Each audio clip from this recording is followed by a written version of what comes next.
Okay, my mic has given me the green light, so I guess it's time to proceed. We're in the 22nd chapter of 1 Kings, which is the last chapter of 1 Kings.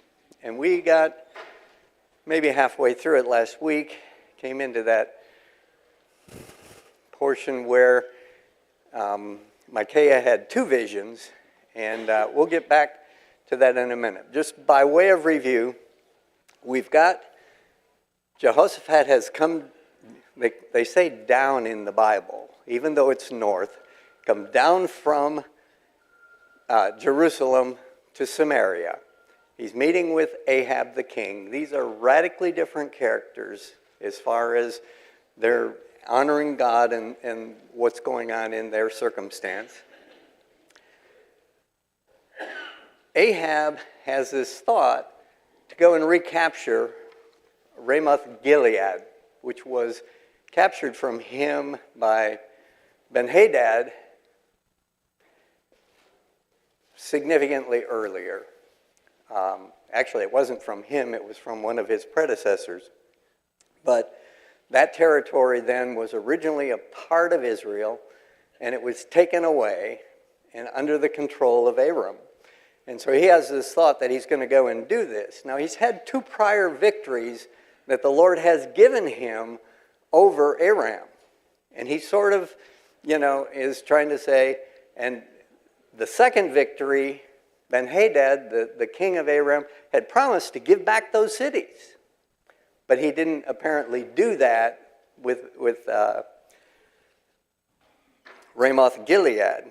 And so we've got this circumstance playing out, and you've got Ahab, or Jehoshaphat says, okay, you want my help. Consider me yours, my people yours, and my horses yours. He's throwing the full resources of Judah at the disposal of Ahab in order to effect this battle, as it were. And the one thing he wants to hear is, let's hear from the prophet of the Lord. So Ahab gathers together 400 prophets. And they all say, oh, you're going to have victory. Go engage the battle. God's going to give you victory. One of the leading prophets there, Zedekiah, makes these horns of iron. And he illustrates it that with these you will gore the Arameans until they are destroyed. And so you've got 2 points on the horns, I imagine. One's Judah, the other's Samaria. He's being dramatic. He's illustrating this victory that he's prophesying for Ahab and Jehoshaphat. Jehoshaphat says, wait a minute, isn't there a prophet of the Lord? So for whatever reason, out of these 400 prophets, as Jehoshaphat's looking at them, he's suspect. He says, are these truly prophets of the Lord? Let's hear from, and the one prophet that Ahab comes up with is Micaiah. And the king doesn't want to use Micaiah because he never says anything good about him. He's telling the truth is the problem. And Ahab doesn't want to hear the truth. He wants somebody to confirm what he already wants to do and what he wants to believe. And so there's this drama that plays out where Micaiah's sent for, he comes, and he initially says for the king exactly what the other prophets have said. Yeah, go about this battle, and the victory will be yours. The Lord will give it to you. And Ahab says, tell me the truth. What does God really say? And then the prophecy that he sets forth at that point is, I saw all of Israel scattered on the mountains like sheep with no shepherd. The Lord said, these people have no master. Each of them is to return to his house in peace. Ahab didn't want to hear that. So his response, king of Israel, said to Jehoshaphat, didn't I tell you he would not prophesy anything good regarding me, only bad? And Micaiah said, he goes on to this second vision that he has. The first vision is, you're going to lose, and Ahab's going to die. and the people are just going to go back to their homes in peace. Second vision's a little more involved, and essentially when it comes down to is God is saying that the Lord has declared disaster against you. And Ahab and Jehoshaphat have the option of, we're either going to listen to these 400 prophets who Micaiah has said has been given a message to deceive, or we're going to listen to Micaiah. Well, they choose to listen to the 400 prophets. And so that's sort of where we left off the last time. The one thing that we didn't cover is that head prophet, Zedekiah,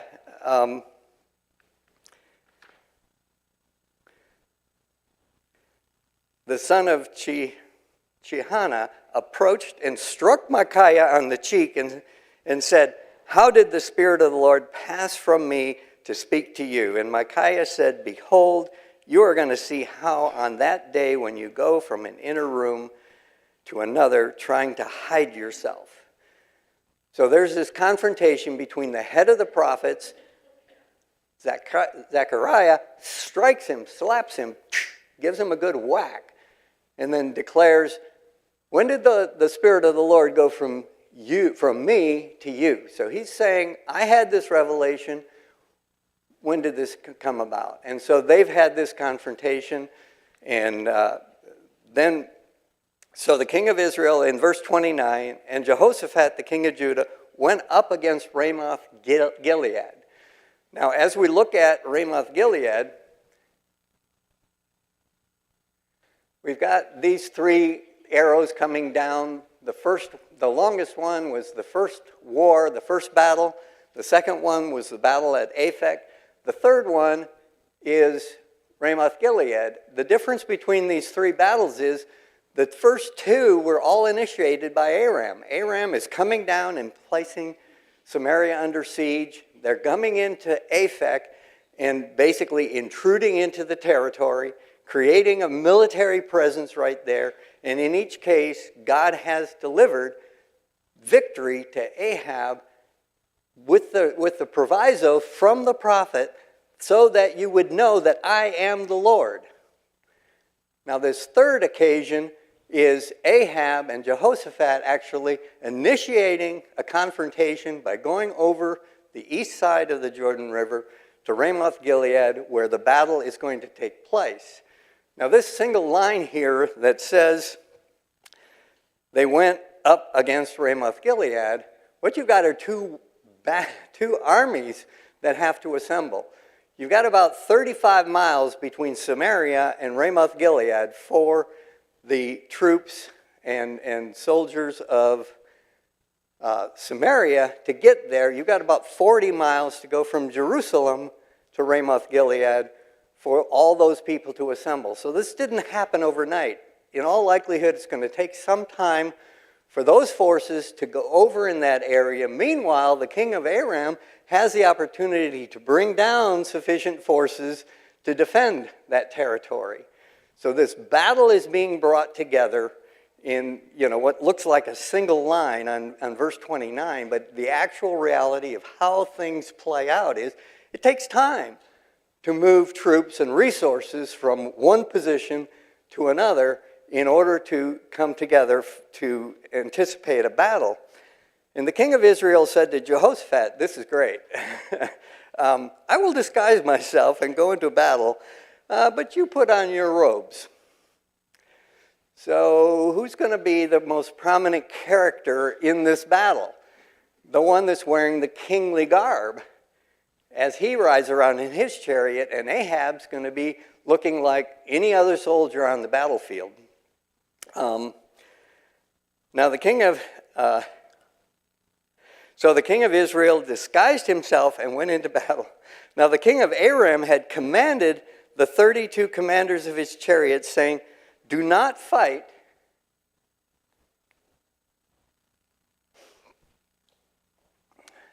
Okay, so the king of Israel assembled. Okay, we did all that. Sorry about that.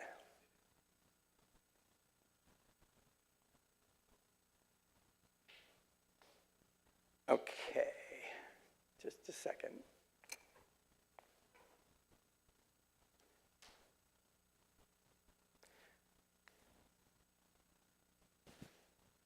Sorry about that.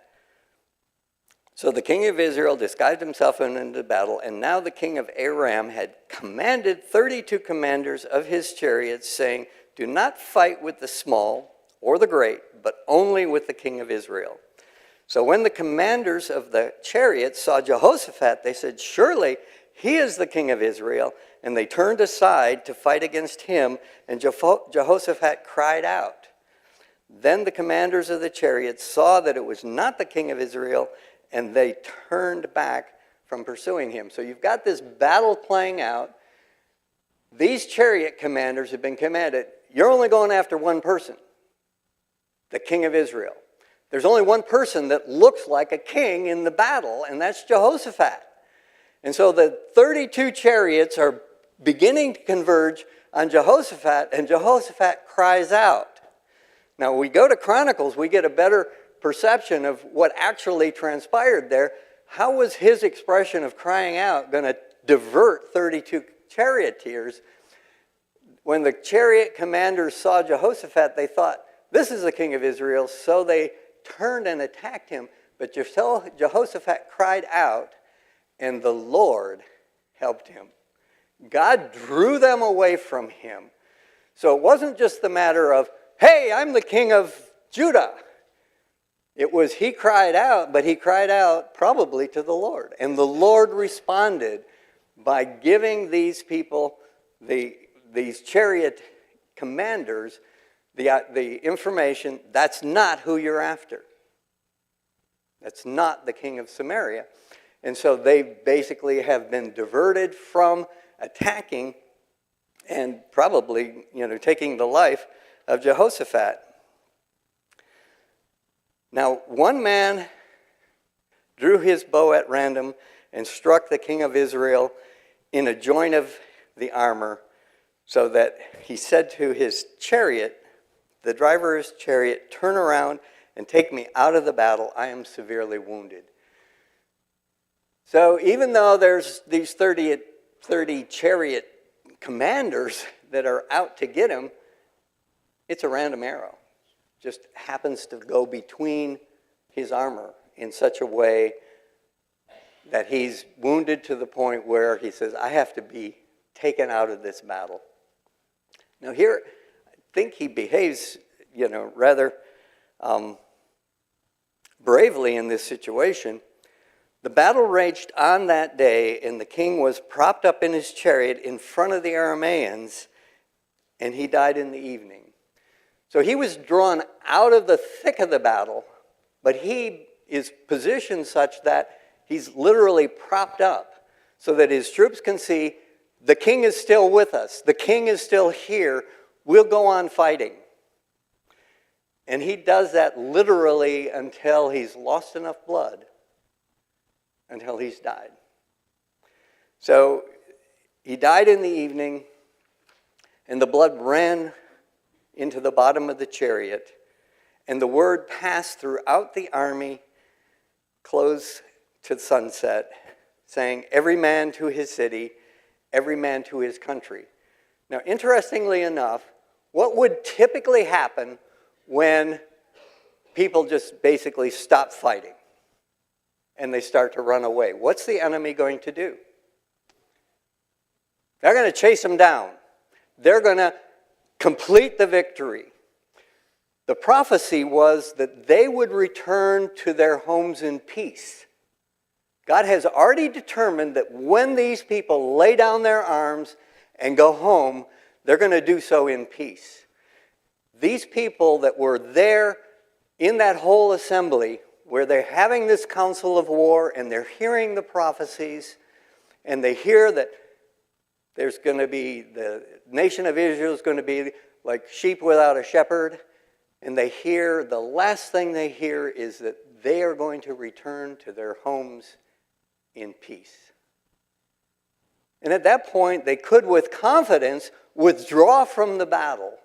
They had heard, and what we have is a confirmation of Micaiah's prophecy. as opposed to the other prophecy saying victory. But the last part of his prophecy was they're going to return home in peace. So God intervened once again in this battle in order that those people were not chased down and killed. When they withdrew from the battle, they were able to do so without being chased down. And so God is involved in the affairs of this circumstance. He has a concern for these people, for the nation of Israel. Ahab has basically gotten what he has been promised from the God on several occasions for his failure to honor God in leading this nation. Verse 37, so the king died and was brought to Samaria, and they buried the king in Samaria. They washed out the chariot by the pool of Samaria, and the dogs licked up his blood. It was there that the prostitutes bathed themselves in accordance with the word of the Lord that he had spoken. This judgment had already been stated. The dogs would lick up his blood. And his judgment was pronounced earlier. It was delayed somewhat because he'd gone into remorse at one point. We went through that before. And so, now, verse 39 and 40 is something that Kings does. 1 Kings and 2 Kings is, now as for the rest of the acts of Ahab, everything he did, and the ivory houses that he built, and the cities that he built, are they not written in the books of the Chronicles of the king of Israel? So Ahab lay down with his fathers, and his son Ahaziah became king in his place. Well, what 1 Kings will do is it'll go and just kind of summarize. Here's this person's situation. If you want to know more, you got to look at this other book, which we don't have access to. We don't really have the reference, the Chronicles of the king of Israel. We do have 1st and 2nd Chronicles, and there's additional information that we find in there about these battles and about these things, but not necessarily to the extent that's expressed here. So we don't know exactly what they're referring to, but we do have many references in 1st and 2nd Chronicles as to what's happened. Just like when we found the information about the charioteers being diverted away. That's recorded in Chronicles. And so in verse 41, we have then, now Jehoshaphat, the son of Asa, became the king over Judah in the 4th year of Ahab, the king of Israel.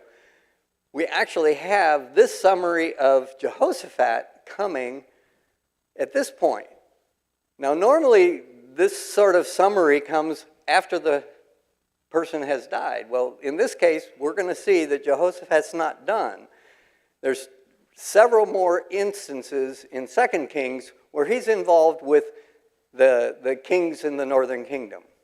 Something to do with boats and something to do with another war against Moab. And so, but whoever the author is, he decides he's going to give us a summary of Jehoshaphat here, right following the summary of Ahab. Jehoshaphat was 35 years old when he became king. He reigned for 25 years in Jerusalem. His mother's name was Azubah, and the daughter of Shelah. He walked entirely in the way of his father Asa. He did not turn aside from it, doing what was right in the sight of the Lord. However, the high places were not taken away. The people still sacrificed and burned incense on the high places. Jehoshaphat also made peace with the king of Israel. So we've got this summary statement about Jehoshaphat. The one thing in here that you have greater detail, and I'm not sure I put it in here.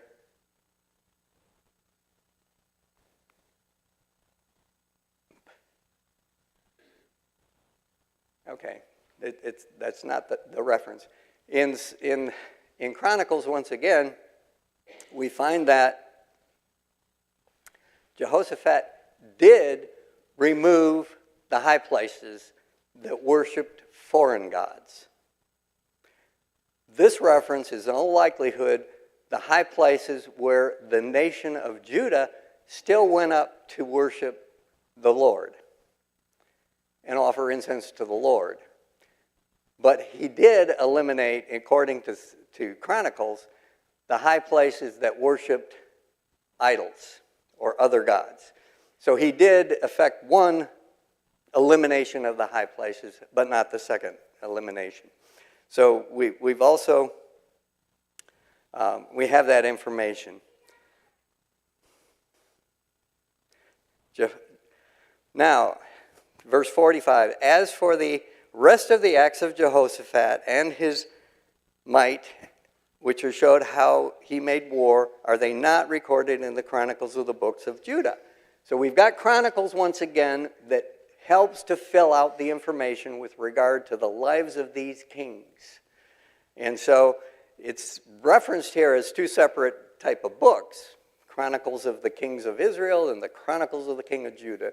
Don't know exactly how that would compare with 1st and 2nd Chronicles, but we do have more information about each of these kings that's elaborated on in Chronicles. Now, as for the rest of, sorry about that, and the remnant of the cult of as for the rest of the acts of Jehoshaphat and his might, which are showed how he made war, are they not written in the book of the Chronicles of the Lord? And the remnant of the cult prostitutes who remained in the days of his father Asa, he eliminated from the land. So Asa was a good king, and he'd eliminated a lot of the problems with regard to what was happening in Judah. His son actually did a little more with regard to those affronts. Now there was no king in Edom. The governor served as king. Jehoshaphat built ships of Tarshish to go over to Ophir for gold, but they did not go because the ships were destroyed at Ezon-Geber. Then Ahaziah, the son of Ahab, said to, this once again happens in is post-dated to our circumstance today. Let my servants go with your servants to the ships. And Jehoshaphat said, was not willing. And Jehoshaphat lay down with his fathers and was buried with his fathers in the city of David, of his father David, and his son Jehoram became king in his place. We have this summary of his life, even though we're going to pick back up and hear more about Jehoshaphat in 2 Kings. So the author at this point chooses, okay, I'm going to give you a summary of his life, his reign, and the significant high points when he started and all this stuff. I'm going to do it now instead of after he's died. He chooses to do that right after he's done the summary of Ahab's life. And again, it might be a cultural thing where, all right, we're dealing with these two kings. They've had this significant interchange with one another. Jehoshaphat's not done. He's going to be dealing with the son and the subsequent heirs to the throne of Samaria as we get into 2 Kings.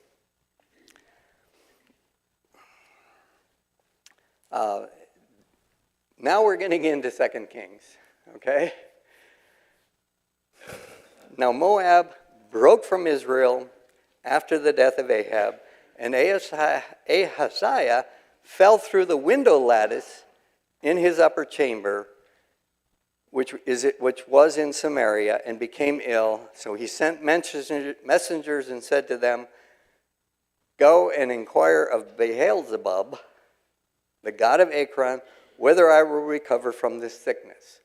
So we have this heir to the throne of Samaria. Somehow he has fallen through the lattice and injured himself significantly. Some suggest he might have been partying too much or had too much to drink or something like that. At any rate, he finds himself in this circumstance where he wants to discover whether he's going to recover. How am I going to do? Instead of seeking the Lord, he asks them to go to Beelzebub.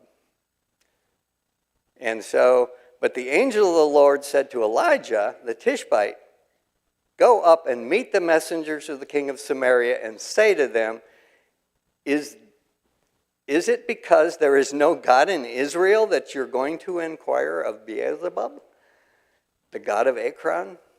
Now therefore, this is what the Lord says. You will not get down from the bed upon which you have lain, but you will certainly die. And Elijah departed. So this is all transpiring. This king has become injured. He's an invalid. He wants to discover, am I going to recover from this? And instead of seeking God, he's seeking this other God, these prophets of these other gods. And God instructs him to intercept these servants and just intercede right there and bring a message back to Ahaziah. The messengers returned to Ahaziah and said to him, he said to them, why have you returned? And they said to him, a man came to meet us and said, go, return to the king who sent you and say to him, this is what the Lord says, is it because there is no God in Israel that you are sending messengers to inquire Beelzebub, the god of Ekron? Therefore you will not get down from the bed on which you have lain, you shall certainly die. Then he said to them, what did this man look like who came up to meet you and spoke these words to you? And they said, he was a hairy man with a leather belt about his waist. He recognized it was Elijah the Tishbite. So this garment made of hair, who else had that we got John the Baptist basically living in the wilderness with similar garb. And so it was a recognizable feature for these people, for that king to know that, okay, that's who it was. Elijah's back on the scene, and he has a new message for another king. The king sent to him a captain of 50 with his 50 men, and he went up to him, and behold, he was sitting on top of a hill, and he said to him, you, man of God, the king says, come down. But Elijah replied to the captain of the 50, if I am a man of God, may fire come down from heaven and consume you and your 50 men. Just imagine a few seconds where those men are standing there, 51 of them, and then the fire came down from heaven and consumed him and all 50 men. So the king again sent to him another captain with 50 with his 50 men and said to him, go to the man of God. This is what the king says, come down quickly. But Elijah replied to them, if I am a man of God, may fire come down from heaven and consume you and your 50 men. Then the fire came down from heaven and consumed him and his 50 men. The exact same circumstance plays out, where there's a confrontation between these emissaries from the king of Israel to Elijah, and Elijah basically, they're burned up.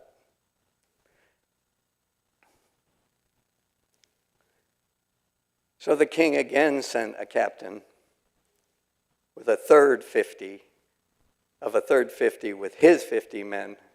When the third captain of 50 went up, he came and bowed down on his knees before Elijah.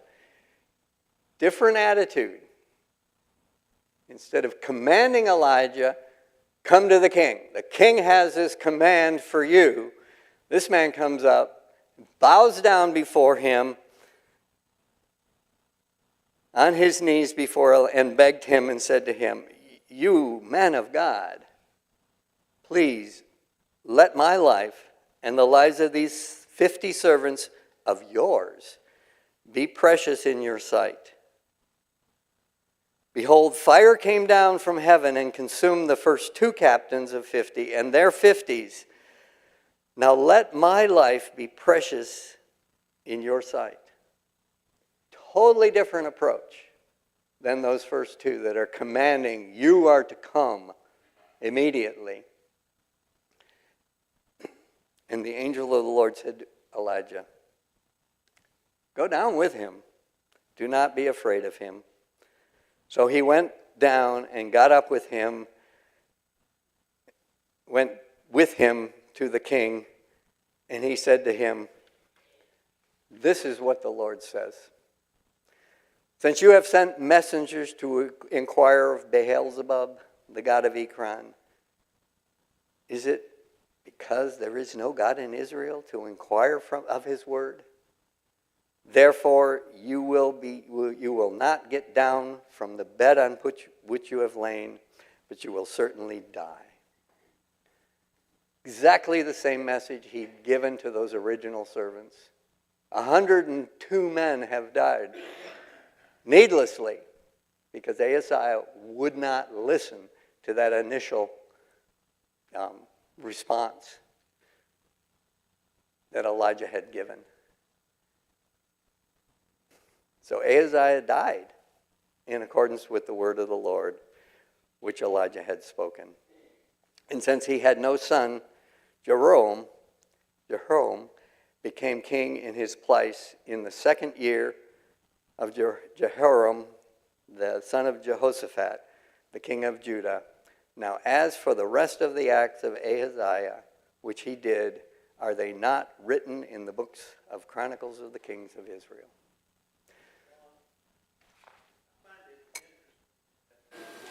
Here's a king that sends 51, and they get burned to crisp. And he sends another 51, and they get, it sort of reminds me of Pharaoh. God is working in the hearts of men, hardening in their hearts, prove the point. It's entirely possible. I don't really want to get into, well, we could conceivably get into the second chapter. The next chapter, we have Elijah being taken up to heaven. And it's an involved situation, but it's a transition from, okay, now we've had Elijah. And one of the things that you kind of look at as you review Elisha, as he's carrying out his prophetic ministry in Israel, it seems like he's traveling from place to place. And he's engaging with different people, and he's dealing with different problems as he encounters them. We don't really see exactly how Elijah was carrying out his ministry, but I have a sense that it was a similar sort of situation, where, as we'll see with Elisha, once he begins, he is traveling around from place to place, and as he's encountering people and circumstances, he's helping to resolve situations and issues. And my sense is that Elijah, probably within his time frame, was doing something similar, where he traveled throughout the nation, and as he was instructed by the Lord, he would go to certain places and do certain things, but at other times, he was in all likelihood traveling around and just interacting with the people. And he was a very recognizable character. The one thing about Elijah is he became such a prominent figure for the nation as they anticipated the coming of the Messiah, that it's like everybody knew him. And when he appears on the mountaintop with Jesus and Moses, he's a recognizable character, probably because of his garment. They immediately knew who this was up on the mountaintop. And so he became such a prominent figure for the nation of Israel. We don't have a huge amount of information about his early life or other things as he was going about. It's mainly as he had these instructions from the Lord and he's dealing directly with these kings that we have. When we get to Elisha, he's got a lot more interaction with the general population, and we'll begin to see that here shortly. So I'm just going to start the first few verses of 2 Kings 2.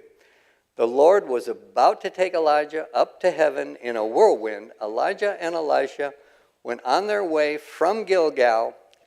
Elijah said to Elisha, "Stay here. The Lord has sent me to Bethel." But Elisha said, as surely as the Lord lives, and as you live, I will not leave you. So they went to Bethel. The company of prophets in Bethel at Bethel came to Elisha and asked, do you know that the Lord is going to take your master from you today? Yes, I know, Elisha replied, so be quiet. Then Elijah said to him, stay here. This progression happens. He goes from place to place, and it's almost as though each time he encounters these groups of prophets, they're already been informed that Elijah is going to be taken away that day. But he's coming with Elisha, and it's as though they're just going around from place to place in order to say, goodbye, I'm done. See you next week.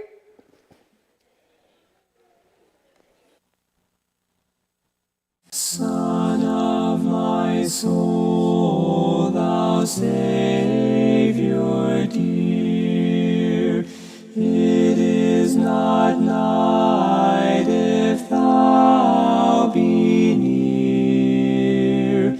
O may no earth-born cloud arise to hide thee from thy servant's eyes.